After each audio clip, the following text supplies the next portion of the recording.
bien confortablement dans vos fauteuils parce que là nous sommes à l'émission Débat religieux et nous sommes avec le pasteur Dominique Déo. Je sais que vous êtes nombreux à le connaître, on va dire pour certains, et pour ceux qui ne le connaissent pas, vous allez le découvrir aujourd'hui. Alors cette émission est ouverte par le partenaire Ozon pour Adjamé et par Ibissa Confection. Alors, bonjour, pasteur. Bonjour, bien-aimé. Alors, bienvenue dans le studio de l'Œil d'Abras. Merci. C'est vraiment un honneur pour nous de vous recevoir aujourd'hui à l'émission Débat religieux. Et on va rappeler en même temps le thème de ce jour à nos internautes. C'est la restauration de la parole dans l'Église. Alors, je reprends la restauration de la parole dans l'Église. Ça semble si simple, mais vous verrez qu'avec le pasteur Dominique Déo, beaucoup de choses vont ressortir, n'est-ce pas, pasteur? Amen. Alors, on va aussi demander à notre pasteur de se présenter à tous ces internautes qui nous suivent. Salut, bien-aimés, frères et sœurs, je vous salue dans le beau et précieux nom de notre Seigneur Jésus-Christ. Je suis votre frère, le pasteur Déo Dominique. Pour ceux qui ne me connaissent pas, je sais que beaucoup de frères et sœurs aussi déjà me connaissent. Je vous salue encore dans le beau et précieux nom de notre Seigneur Jésus-Christ. Shalom, Dieu vous bénisse. On dira Amen. D'accord. Alors, pasteur Dominique Déo, on sait que vous aimez beaucoup les débats. D'accord? Les débats, on va dire, vous êtes un homme religieux. Oui. Mais des débats, vous n'en avez pas peur, oui. Même dans la rue. Alors, comment ça a commencé? C'est qui le groupe que vous constituez? Et puis, comment ça a commencé? D'où est-ce que c'est parti tout ça? Bon, simplement, je pense que c'est le combat de la foi. La Bible dit nous devons combattre pour la foi qui a été transmise, une bonne fois pour toutes. Et combattre pour cette foi, c'est d'exprimer cette foi, c'est de la présenter, c'est de combattre avec cette foi. Et je pense que c'est le rôle de tout chrétien.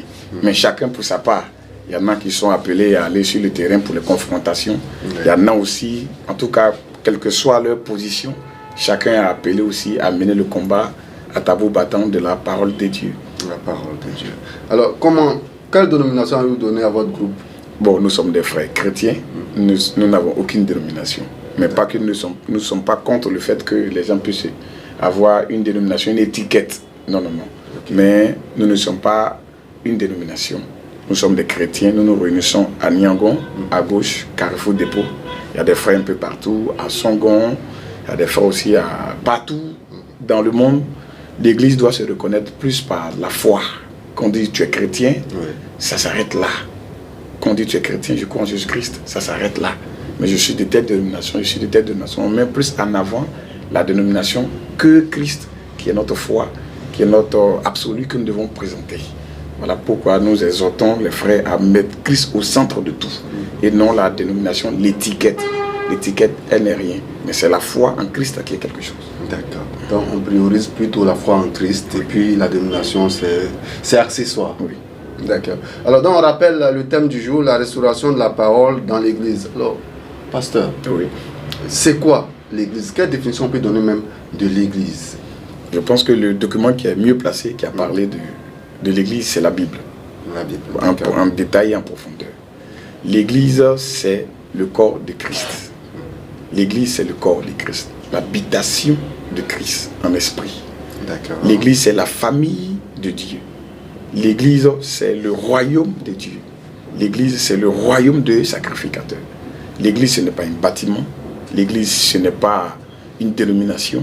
L'Église, ce n'est pas un temple physique, non. Mais l'Église, ce sont des personnes qui ont fait la paix avec Christ, en qui sa vie, son esprit se meut, se manifeste. Mais pour nous autres, c'est difficile à comprendre, parce qu'on sait que quand on dit on va à l'église le dimanche, oui. On sait qu'on va dans un grand bâtiment, une grande maison, oui. Voilà. Et puis on sait que dans la Bible, certains prophètes, je veux dire, qui plaisaient à Dieu, ont dû construire même des maisons pour Dieu, qu'on appelait église. Donc on ne comprend pas cette définition. La Bible dit la loi est une ombre, le Nouveau Testament est la réalité. Le temple physique était une image de Jésus-Christ. Voilà pourquoi dans le livre de Jean, il a dit, détruisez-moi ce temple, je vais le rebâtir en 3 jours. Ils étaient étonnés, ils ont dit, comment on a pris 46 ans pour construire ce temple? C'est le temple de Jérusalem dans sa 3e phase de construction sous Hérode. On a pris 46 ans pour construire ce temple. Et toi, tu dis, tu vas le détruire. Qu'on le détruise, tu vas le répartir en 3 jours. La Bible dit, il parlait du temple de son corps. Il parle du temple de son corps. Donc le corps de Christ, il est l'habitation de Dieu. Et comme Dieu a toujours voulu habiter dans des hommes, à partir de Jésus-Christ, il fait sa demeure maintenant dans des hommes. Et c'est ça qui est le temple, l'habitation de Dieu. On se réunit, c'est une assemblée. On se réunit, c'est une réunion de prière. Mais on ne va pas à l'église, parce que l'église c'est un corps. C'est nous qui formons cet ensemble. Qu'on soit 3, 4, 5, nous formons l'église, le corps de Christ en miniature là. Et tous ceux-là, à l'échiquier mondial, qui sont membres de ce corps-là, forment son église. Et précisément son épouse, au plan spirituel. D'accord, ça nous permet de comprendre mieux certaines choses. Je vous ai dit, restez scotché parce qu'avec le pasteur Dominique Déo, ça sera des choses certainement que vous n'avez pas encore entendues ailleurs. Alors pasteur, si on devait donner une définition aussi à la parole, parce que là on comprend que c'est pas de n'importe quelle parole, mais comment on peut définir cette parole-là dans l'église? Nous parlons de la parole de Dieu. La parole de Dieu. La parole est un attribut de Dieu. La parole d'abord elle est une pensée exprimée. D'accord. Et la parole aussi est un être. Le logos, le verbe, la parole. Donc la parole, elle est Dieu d'abord. Maintenant cette parole-là se manifeste sous plusieurs facettes. Elle a été faite chair en Jésus-Christ. La même parole aussi est prêchée. Elle devient un évangile, une prédication. Donc nous parlons de la restauration de la parole parlée dans l'église. La parole prêchée, proclamée. En d'autres termes, toute la doctrine, le fondement apostolique, la colonne vertébrale de l'église doit être remis à sa place. Donc la parole, c'est Dieu. Et Dieu est prêché. Dieu est enseigné. D'accord, bien compris. Alors, qu'est-ce qu'on doit comprendre aussi par la restauration de la parole? La restauration de la parole, c'est une promesse biblique. C'est comme une femme qui se prépare à un mariage, elle ne connaît même pas son mari, elle ne connaît même pas l'heure du mariage. Mais le mariage, elle va rater le mariage. Aujourd'hui, tout le monde dit qu'il aime le Seigneur.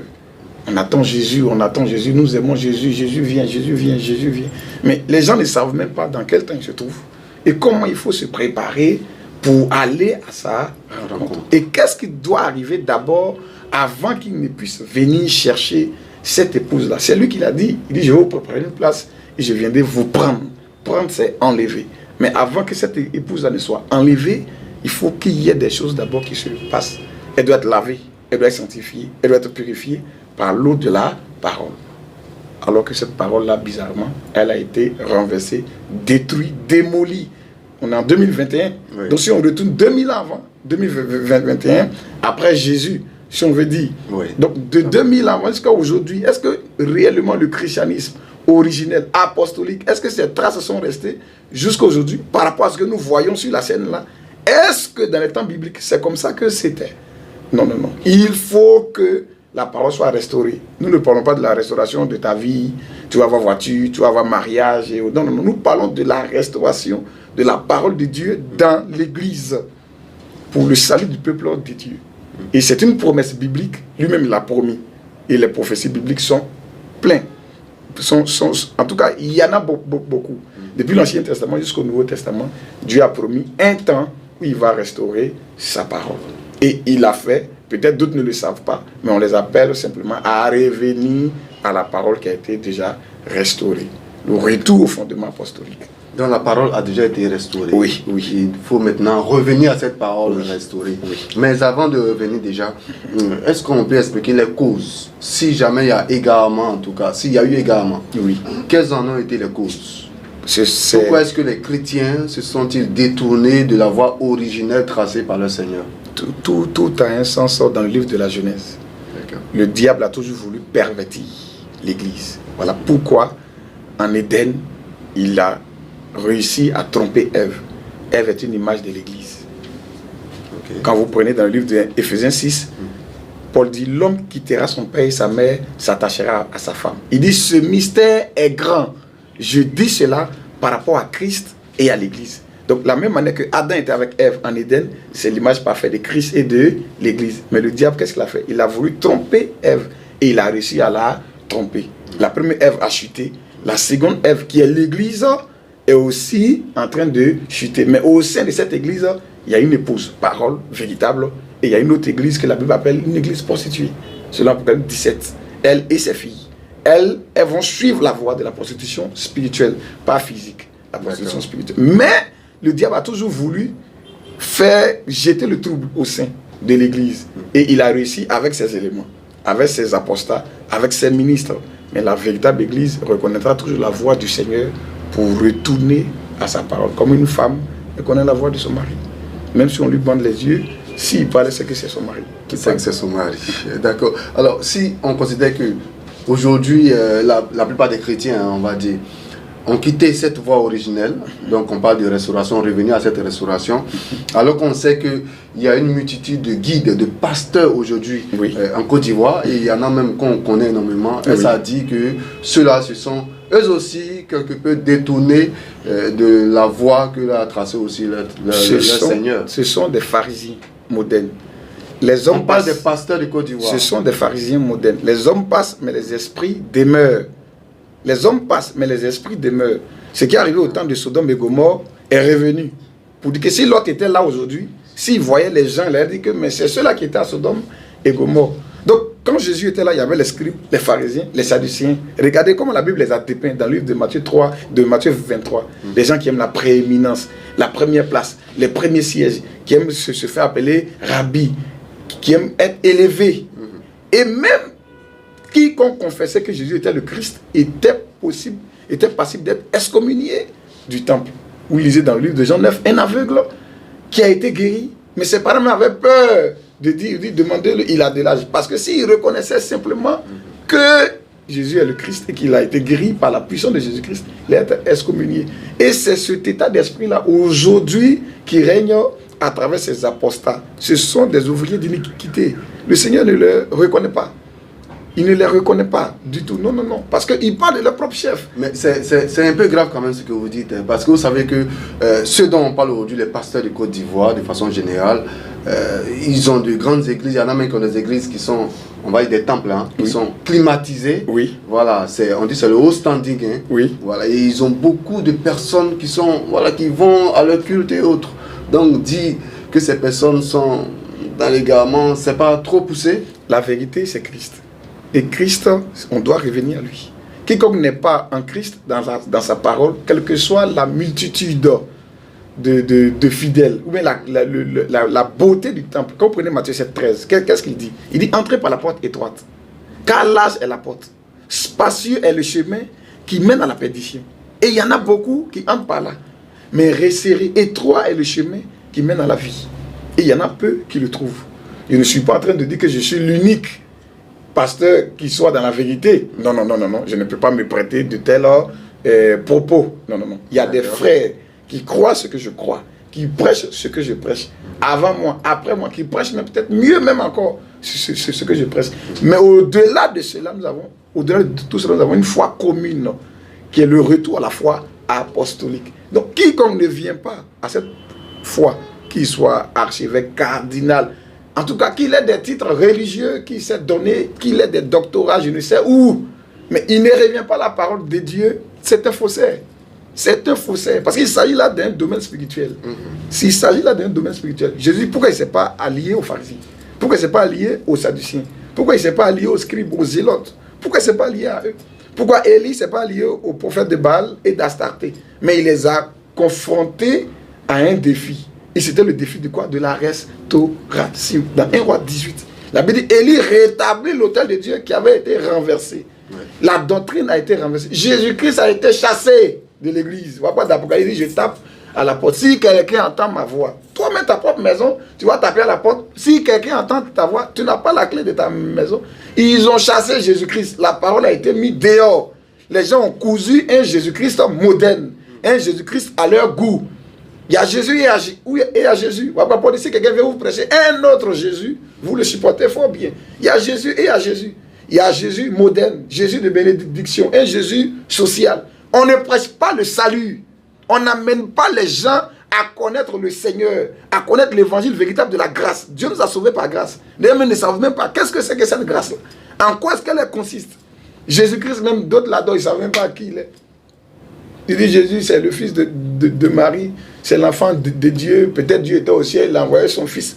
Mais s'il y a des chrétiens qui ne connaissent pas leur Dieu, ce n'est pas leur faute. C'est la faute à vous, les pasteurs, certainement. C'est la faute à ses conducteurs. Voilà, le Seigneur dit, si un aveugle conduit un aveugle, les deux tomberont dans une fosse. Il faut présenter la vérité, ce qui est essentiel au salut. Présente Christ, la vie éternelle, c'est qu'ils te connaissent. Toi, le seul vrai Dieu, et celui que tu as envoyé, Jésus-Christ. Donc la vie éternelle, c'est de connaître Dieu. C'est de le connaître. Connaître sa pensée, connaître ce qu'il a fait pour toi. L'homme doit savoir que Dieu s'est identifié à lui pleinement. Il s'est dépouillé de sa gloire, il s'est identifié à l'homme pour qu'il y ait une réconciliation parfaite entre le ciel et la terre. Et c'est en Jésus-Christ. L'homme doit le savoir. Il a déjà cette victoire-là, mais il ne le sait pas. Parce qu'il y a des gens qui ont une arrière-pensée de l'exploiter. Vous voyez? Et c'est misérable.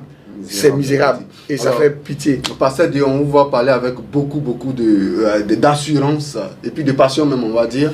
Mais en même temps, vous avez dit des choses qui sont assez trash pour, on va dire, pour le commun des mortels. Hein. On dit toujours, on dit chaque fois aux chrétiens, ne jugez point et vous ne serez point jugés. Oui. Donc on demande aux chrétiens de ne pas juger. Oui. Mais vous, quand vous faites ces affirmations, quand vous dites par exemple que l'église aujourd'hui est en perdition, que ses guides, ceux qui se disent les guides religieux aujourd'hui, mènent leur peuple aussi à la perdition, est-ce que vous n'êtes pas en train de les juger? Non, non, non. Nous aimons les personnes. Il y a des enfants de Dieu là-bas. Peut-être d'autres n'ont pas encore compris. Le problème n'est pas une affaire de personne. Non, non. C'est une affaire de système. Ou bien de doctrine, mais d'enseignement. C'est le système que nous attaquons. Ce sont les fausses doctrines que nous dénonçons. Mais les personnes, nous les aimons. Quelqu'un peut être influencé par une mauvaise... Il peut avoir une mauvaise influence sur quelqu'un. Mais la parole de Dieu peut le repositionner. Vous voyez, j'ai des amis pasteurs, j'ai des amis musulmans, j'ai des amis partout. Mais lorsqu'on se réunit sur la parole de Dieu, je fais tout pour leur présenter la vérité de la parole. Donc nous aimons les personnes, nous n'avons aucun problème avec les personnes. Mais nous sommes contre les fausses doctrines, contre les faux systèmes. Parce que c'est ce qui conduit l'homme à la perdition. Mais quand on dit à quelqu'un, ce que tu fais là n'est pas bon, n'est-ce pas le juger? Non, ce n'est pas lui. C'est ce à quoi il croit, ce qu'il a accepté, c'est ce qui est faux. Ce n'est pas un jugement, c'est une dénonciation. C'est lancer aussi, si on peut le dire, comme une sentinelle qui lance des alertes pour alarmer, pour appeler les gens à revenir. Sinon, le jugement dans les Écritures, il faut qu'il soit défini. Il y a le jugement de la parole de Dieu. Comme disait Jean 7, 24, il dit, ne jugez pas selon l'apparence, mais jugez selon la justice. Il ne faudrait pas que les gens prennent Matthieu 7, 1, ne jugez point, afin que ne soyez point jugés. Et il s'arrête. Généralement, c'est ce qu'on entend. Non, non, mais quand tu lis, il dit, on vous jugera la manière dont vous jugez, on vous mesurera la manière dont vous mesurez. Il continue encore, il dit, pourquoi vois-tu la paille qui est dans l'œil de ton frère? Ton frère dans la foi, celui qui confesse la même foi que toi, tu ne peux pas le juger. Pierre n'a jamais jugé Paul. Paul n'a jamais jugé Jean. Il confessait la même foi, il s'édifiait. Mais il y a des gens qui étaient venus prêcher que si vous n'êtes circoncis, selon le rite de Moïse, vous ne pouvez pas être sauvé. Paul s'est levé contre cet enseignement. Dans Acte 15, la Bible dit, il y a un débat et une vive discussion. Vous voyez? Donc c'est contre la fausse doctrine qui s'est levée et non contre les personnes. Là, c'est le jugement de la parole. Ce jugement-là, il est biblique. Pourquoi Jésus a dit, si quelqu'un entend ma parole, ce n'est pas moi qui le juge, car la parole que j'ai annoncée, c'est elle qui le jugera au dernier jour. D'accord. Vous avez dit tout à l'heure, Pasteur Déo, que Paul n'a jamais jugé Pierre, et Pierre n'a jamais jugé Paul. Oui. Mais vous, Pasteur Déo, vous, on peut le dire, vous jugez les parce que c'était les guides religieux chrétiens de Côte d'Ivoire. Lorsque vous lisez Galates 2, Paul n'a pas marché avec Jésus. C'est Pierre, Jean et Jacques qui ont marché avec lui. Paul n'a pas connu dans le corps Jésus. Paul l'a vu en tant que lumière sur la route de Damas. Mais lorsque il a croisé le Seigneur, il allait en Arabie, le Seigneur lui a révélé sa pensée. Paul n'a pas croisé les bras. La Bible dit dans Galates 2, Paul dit, je suis retourné à Jérusalem, aller rencontrer ceux-là qui ont reçu aussi le Seigneur avant moi. Parce qu'il y a des aînés. Il faut qu'on confronte pour voir si ce que Paul dit, si ce n'est pas un démon qui s'est révélé à lui, si ce n'est pas un esprit. Est-ce que Satan ne se déguise pas en ange de lumière? Il le fait selon la Bible. Donc Paul dit, il est venu exposer l'évangile qu'il prêche devant Pierre, Jean et Jacques dans Galates chapitre 2. Vous voyez? Et quand il a fini d'exposer, quand vous lisez, dit que nous sommes donnés la main d'association. Il y a eu un atout, si on peut le dire dans notre jargon. Ouais. Que Pierre a dit, Paul, vraiment, ce que tu crois, je crois en cela. Ils se sont fait atout, ils se sont donné la main d'association. Pierre, Jean et Jacques restent pour les Juifs, Paul lui va dans les nations. Mais ils avaient la même foi. Ils avaient le même évangile. Voilà, la Bible, vous avez été édifiés sur le fondement des apôtres et des prophètes. Jésus-Christ étant la pierre angulaire. Paul dit, j'ai posé le fondement comme un sage architecte. Si on est appelé à bâtir la même maison, toi et moi, si matin tu es venu, tu as mis la fondation et que moi je viens le lendemain, je dois aller poser notre fondation ou bien je dois continuer sur le travail. Normalement, c'est la continuité. Mais si je vais poser notre fondation, c'est qu'on n'est pas appelé à bâtir le même travail. Pourquoi on ne bâtit pas ce qui était déjà posé par les apôtres? Et chacun vient créer lui-même son propre système, son propre courant religieux. Cela est la voie de l'apostasie. Dieu n'est pas dans ces choses. Et c'est dans ce cadre-là qu'on peut dénoncer, sinon juger même pratiquement. Oui. D'accord. Alors, on va citer des noms, carrément. Il y a beaucoup de pasteurs en Côte d'Ivoire, mais il y en a deux qui font le buzz, on dira, au milieu de tout le monde. Il s'agit donc du pasteur Gédéon et du pasteur Makosso. Voilà. Ces deux-là, Makosso par exemple, qui se dit être, il dit le Daichi des pasteurs, il dit qu'il est chinois, et Gédéon qui, à l'opposé, lui, est très virulent, voilà, sur le terrain, mais qui parfois on lui reproche d'avoir des propos assez grossiers. Est-ce que pervers même, est-ce que l'Église ne doit pas évoluer parce qu'aujourd'hui les chrétiens d'aujourd'hui se reconnaissent en eux, ils trouvent qu'ils sont plus modernes, voilà, plus adaptés à la situation actuelle. Est-ce que la méthode est chrétienne ou carrément, je veux dire, hors de l'église chrétienne? Bon, Makosso, lui, je ne le connais pas personnellement. On s'est rencontrés, je crois, il y a quelques années de cela, à la RTI et aussi à Radio Fréquence Vie. Mais je sais qu'il est à la tête d'un système antichrist. L'association des pasteurs... La Mama. Non, il est le président des pasteurs, des guides religieux de la Côte d'Ivoire. C'est un système œcuménique. Lui-même, déjà, à la tête de ce système-là, c'est déjà faux. Et puis, c'est quelqu'un qui fait sa promotion. Il ne fait pas la promotion de Jésus-Christ. C'est un pharisien. Le Seigneur dit, il y a des gens qui tirent la gloire des uns des autres. Lui-même, quand il est venu, lui, le Seigneur, il n'a pas cherché sa propre gloire. Mais aujourd'hui, les gens prêchent l'évangile pour chercher leur propre gloire, se faire entendre. Cela n'est pas biblique. Donc, Makosso, lui, il est dans le faux. C'est un païen.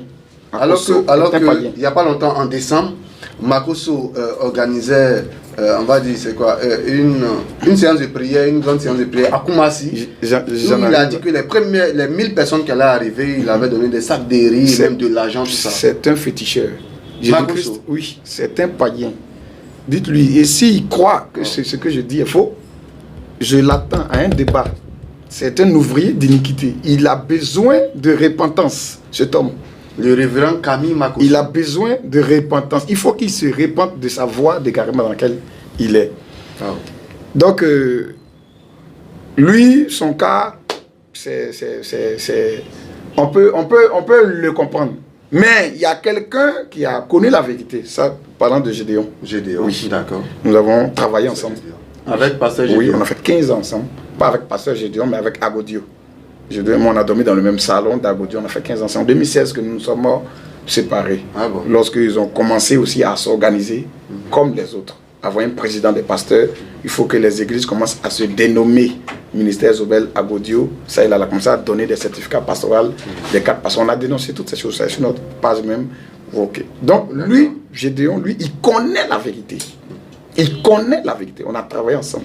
Il prêche le message de la restauration, mais sous une forme pervertie. Parce qu'il a créé son propre mouvement avec la vérité de Dieu. Il est au même titre que Kakou Philippe, qui a connu aussi la vérité. Il est au même titre que Zakpa, Dadi Etienne, qui se fait appeler Matthieu 25-6, MVM, qui ont connu cette vérité-là, la restauration. Ils ont été baptisés dans cette vérité. Lui-même, son propre père Zobel Agodio, en 1985, à Port-Bouessi, il a été évangélisé, gagné. Ceux qui l'ont gagné vivent encore. Et lui-même, Gédéon, il a été évangélisé aussi. Et on a commencé à travailler ensemble au plateau. Les vidéos sont là, au jardin et autres. Mais Ils se sont organisés au même titre que les autres. Et puis aujourd'hui, regarde comment il est en train de détruire cette jeunesse-là. Une jeunesse qui a hérité d'abord de l'esprit de la feuille avec les machettes dans les années 90. Ouais. On tombe dans les années 2000 avec la crise. Vous voyez, le mouvement coupé, décalé naît. Ouais. Vous voyez, après encore 2010, il y a une autre crise encore qui naît pas des microbes ça et là. Donc cette jeunesse-là a hérité de ces choses-là. Et il vient prêcher des saletés en disant il faut goûter d'abord à la femme avant de la prendre. Bon. Parlant de Gédéon, mais Gédéon, quand il parle, il a confronté plusieurs hommes de Dieu, on va dire. Alors, mais quand il parle, il s'appuie sur la Bible. Il cite des versets. Il les cite bibliques. Mal. Il les cite très mal. Le diable cite. Dans Matthieu 4, quand il a raconté Jésus, il a cité. Mais Jésus a dit il est aussi écrit. S'il n'y a pas une confrontation, un débat organisé sur le mariage est sacré. Le mariage est sacré, est une institution divine. Et il y a le monde de Dieu, comme je l'ai dit, le royaume de Dieu, et il y a le monde. Le monde, les loups se marchent entre eux. Mais l'église marche dans la sainteté, dans la sanctification. On ne peut pas goûter une sœur chrétienne avant d'abord de l'épouser. Je ne sais pas quel mot. Quelque part, ça nous choque quelque peu. C'est-à-dire que c'est impie, c'est méchant. C'est méchant. Quelqu'un même qui a une sœur, qui a des filles, ne peut pas dire même de telles choses. Il faut goûter. C'est la femme qui est devenue comme à Tchéké au marché. Quand les femmes te proposent, tu goûtes ici, bon c'est egg, tu goûtes. C'est la femme. Non, c'est du faux. C'est du faux. Mais pourquoi devant cette Et aujourd'hui, les jeunes aujourd'hui, puisque les gens aiment le péché est séduisant. Les jeunes d'aujourd'hui se reconnaissent plus en Makosso et en Si le péché n'était pas séduisant, qui allait tomber dans le péché? Le péché est séduisant, il est beau. On va pas facilement tomber dans ces choses. Donc ceux-là qui ont envie de continuer dans cette vie, qui ne veulent pas se marier, qui veulent continuer à forniquer, à vivre dans le désordre, qui ne veulent pas mettre de l'ordre dans leur vie, mais il entend qu'on peut goûter et si ça te plaît, tu prends, si ça ne te plaît pas, tu laisses. Mais tu vas baptiser des milliards de personnes, ceux qui aiment de telles choses. C'est ça. Donc c'est du faux. Cet enseignement, c'est un venin du diable. La restauration de la parole, personne dans la Bible n'a prêché qu'il faut goûter d'abord à la femme avant de la prendre. Ce n'est pas vrai. Ce n'est pas vrai. Ce n'est pas la parole de Dieu. Pierre était marié, il n'a pas goûté à sa femme. C'est du faux. Jésus est même allé aux noces de Cana. Il n'a pas goûté. Il n'a pas vu, il n'a pas encouragé quelqu'un. Il faut goûter d'abord. C'est du n'importe quoi. Ce n'est pas la vérité de Dieu. Un homme qui prête de telles choses, il est dangereux. Et Gédéon connaît la vérité. Et il a été baptisé dans cette vérité. Mais comme il veut suivre aussi le mouvement de la popularité, parce qu'il y a des choses avec lesquelles l'homme de Dieu doit faire très attention. La popularité, l'amour de l'argent, l'amour de la femme. C'est trois choses. Si tu appelles au Seigneur, il faut prier le Seigneur qui t'aide dans ces choses. Ça veut dire qu'au départ, on peut être dans la droiture et puis après s'égarer carrément. Judas marchait avec le Seigneur. Oui. Le Seigneur les envoyait deux. Il avait un apostolat. On ne peut pas dire que l'apostolat de Judas venait du diable. Dans Acte 2, il est bien écrit que quand il faisait le tirage au sort, ils ont dit qu'on n'a qu'à élire quelqu'un pour le mettre à la place de Judas dans ce ministère qu'il a abandonné pour aller à son lieu. Dans Matthieu 10, les appelés, les a donné le nom d'apôtre. Judas était dedans. Mais sauf qu'il était un démon, c'est tout. Mais son ministère était vrai. Il a prêché, mais l'amour de l'argent l'a amené à vendre Jésus-Christ. Judas est un type. Des gens aujourd'hui qui, par l'amour de l'argent, vont vendre la parole, vont vendre l'évangile. Judas est un type. Et il y a des Judas aujourd'hui dans l'église. Ils sont pleins. D'accord. Alors, si vous venez de nous prendre en marche, nous sommes à l'émission Débat religieux. Aujourd'hui, nous sommes avec le pasteur Déo Dominique et nous parlons de la restauration de la parole dans l'église. Vous avez entendu certainement, il connaît de très, on va dire de très près même, le pasteur Gédéon, et aussi il a donné son point de vue concernant le pasteur Makosso et bien d'autres. Nous allons continuer, sinon cette émission risque de ne pas finir. Alors, comme on parlait de restauration déjà, comment peut-on arriver donc à cette restauration? Comment cela peut se faire? La restauration n'est pas une œuvre humaine. D'accord. Elle est une œuvre divine. Comprenez dans 1 Roi 18, le peuple clochait. Il y avait les prophètes de Baal, les prophètes d'Astaté, il y avait plusieurs dieux en Israël. Israël, c'est le type de l'église. Okay. On ne savait pas qui est l'Éternel, si c'est l'Éternel qui est Dieu ou bien si c'est Baal. Et Dieu a suscité Élie. Élie est venu, la Bible dit, Élie a rétabli l'autel de Dieu qui avait été renversé. Avec 12 pierres. Et il a prié et Dieu a confirmé cela. La restauration a été déjà faite par le Seigneur à travers son canal qu'il a choisi. Il y a le prophète du temps de la fin que Dieu a suscité pour nous ramener à la parole. On ne le présente pas, mais nous présentons plus la parole. Quand on entend le prophète du temps de la fin, oui, ça veut dire qu'on tend vers la fin du monde. Nous sommes à la fin. Nous sommes à la fin. C'est-à-dire que nous sommes à la fin même de la fin. C'est effrayant ce que vous dites. Oui, ce n'est pas effrayant parce que l'Église est la mieux informée sur terre. L'Église est la mieux informée. Le chrétien ne peut pas être surpris par rapport à ce qui va arriver parce que le Seigneur l'a déjà dit. Et il y a des signes qu'il a donnés avant-coureurs. Il a dit ce qui arrivera du temps de Sodome et Gomorrhe arrivera de même à l'avenir. Bon, quand on est rentré dans le 20e et le 21e siècle, regardez, au temps de Lot, c'était 2 villes, Sodome et Gomorrhe. Oui. Mais aujourd'hui, ce n'est pas deux villes, ce sont des nations qui acceptent cet esprit-là dans leur constitution. Oui. Nous sommes à la fin. La pédophilie, l'homosexualité. Nous sommes à la fin. Nous sommes à la fin. Ce système-là est essoufflé. Ce système mondial de ce monde, ce capitalisme qui s'est caché derrière un slogan de mensonges, de liberté pour faire croire aux gens et autres, il est essoufflé. Les nations vont à leur fin, elles vont à leur perte. Si l'Égypte est tombée, si la Babylonie, l'empire Babylone est tombé, si les Assyriens sont tombés, si l'empire gréco-macédonien est tombé, si même la Rome des Césars a pris notre forme dans la Rome papale, mais ce n'est pas aujourd'hui ces systèmes que nous voyons qui ne vont pas aller à leur fin. Il doit venir prendre possession de son règne sur terre. Il doit venir chercher son épouse. Et il doit entrer en jugement. Parce que Jésus-Christ est venu en tant qu'agneau, oui. Mais aussi, n'oubliez pas, il est le lion de la tribu de Juda. Pourquoi dans Luc 4,16, lorsqu'on lui a donné le rouleau du livre d'Ésaïe, qui lisait Ésaïe 61, il dit, l'Esprit du Seigneur est sur moi pour publier une année de grâce. Mais la suite, une année de vengeance et de jugement. Jésus n'a pas lu cela. Il n'a pas lu cela, parce que c'est 2 missions différentes. Il est venu pour une année de grâce, pour le sacrifice, pour l'agneau, donner sa vie en rançon. Et après, il viendra comme grand juge. Il viendra pour le jugement. Mais avant qu'il ne manifeste cela sur terre, l'enlèvement a déjà eu lieu. Il a déjà mis son épouse en sécurité. Parce que les fléaux apocalyptiques qui ont été écrits, ce n'est pas à la légère.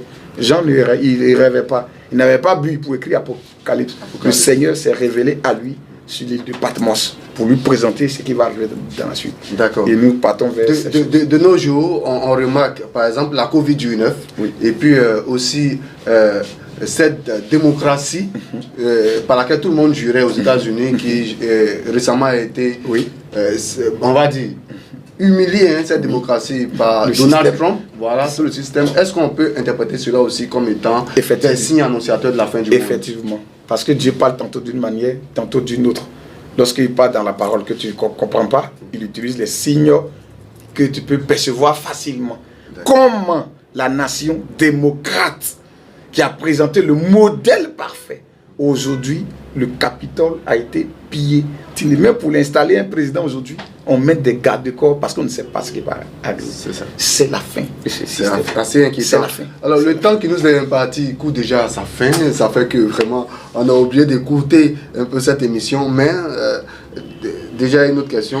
Alors, on parle de restauration. Donc, restaurer la parole dans l'Église. Que va nous apporter cette restauration? La restauration aux chrétiens et puis à l'ensemble du monde. De la parole dans l'Église met l'Église à sa place. Parce que quand quelque chose n'est pas à sa place, il y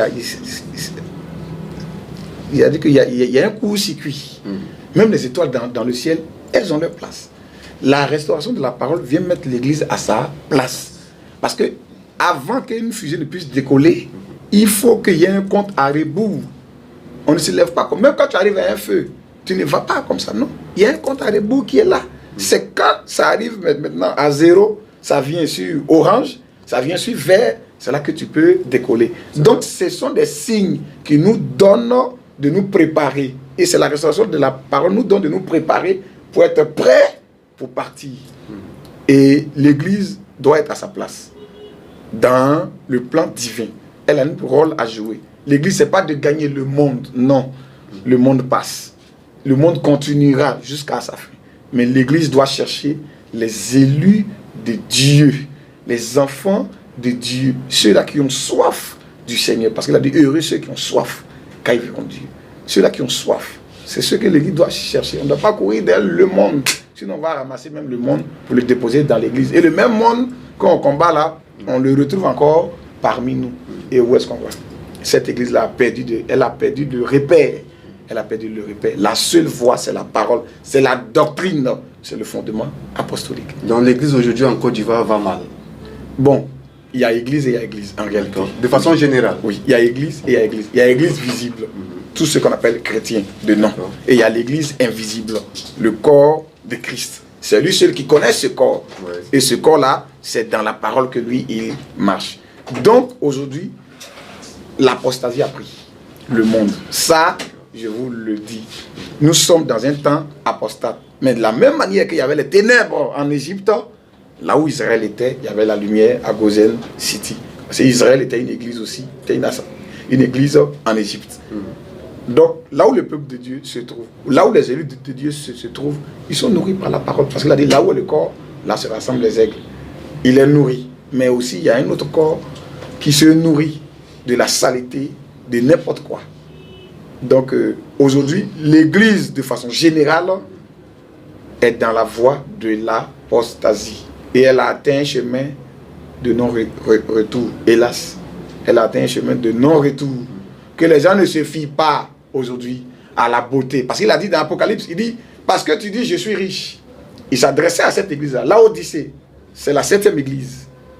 L'église a traversé 7 parties. Éphèse, Smyrne, Pergame, Thyatire, Sardes, Philadelphie, Laodicée. Nous sommes à Laodicée. Quand tu lis la lettre adressée à l'église de Laodicée, c'est de nous il parle.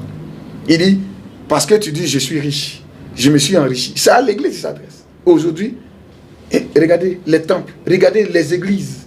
Les gens sont vachement riches. Il dit, tu ne sais pas que tu es pauvre, tu es misérable, tu es aveugle même, tu es nu. Je te conseille même d'acheter de moi un colis pour appliquer cela dans tes yeux, pour que tu puisses voir.